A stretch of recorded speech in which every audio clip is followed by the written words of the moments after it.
What's up, guys? Day 156 of my 365-day challenge slash adventure. And I'm talking today about Blissful Bubble. And it's because I was working today. I'm working at CES out here in Vegas.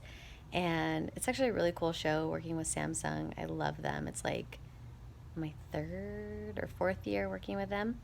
And I was thinking about this because there's so many energies when you're working with all kinds of different people and like who walks by and just the things that people need. And everyone was so cool today, and it was just such a great energy.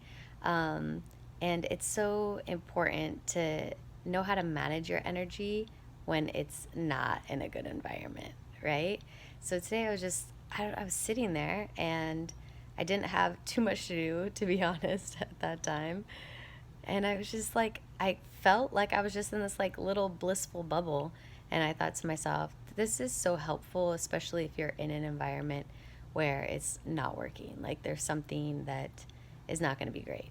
And Jen Benninger, who helped me when I was getting my coaching certification, she actually taught us an exercise where she was saying if you blow a bubble, like actually, like little kids blow bubbles, she's like, picture a bubble around yourself. It's probably why my subconscious mind was like thinking blissful bubble. But you blow the bubble, and it looks all kind of rainbowish or unicornish. And she said sometimes the bubble can be like really close to your face, sometimes it's out farther. It's just whatever the bubble is that's around your whole body. Mine is literally a bubble, like I'm a bubble girl. And it is something that you can see through. So if you're with people, you can see them. If you were in that bubble, you'd be able to hear people. But that bubble, that's your space, and they're on the outside in their space. And she taught us that because when we're coaching, we're taking on so much energy. And especially if you're somebody who's an empath and you will take on people's energy, ooh, blissful bubble is for you. Like, whatever you want to call it. Maybe it's a light, maybe it's an anime force field that you see, maybe it's a Yoda, like the force around you, whatever it is.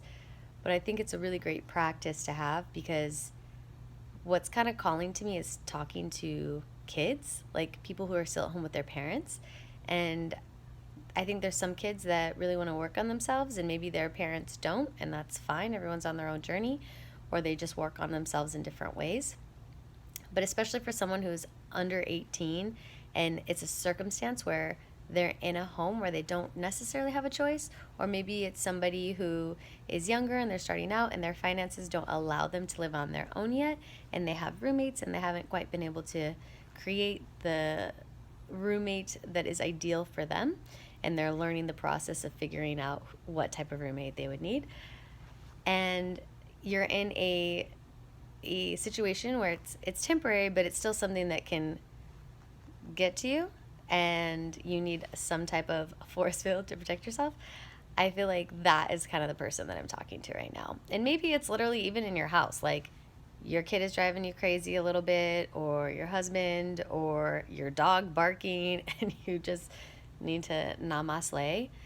I feel like whatever it is that comes to you, that you can literally, in a sense, put yourself in that space and picture it, see it, feel it, whatever it is. And that's your own sanctuary in a space where maybe you feel like you can't have one. So that was what was given to me today that I wanted to share with y'all. So happy bubble time and blissful bubbling, whatever you want to call it. And yeah, if you think there's somebody who can maybe use that too, feel free to pass it along, because hey, sharing is caring. All right, bye guys.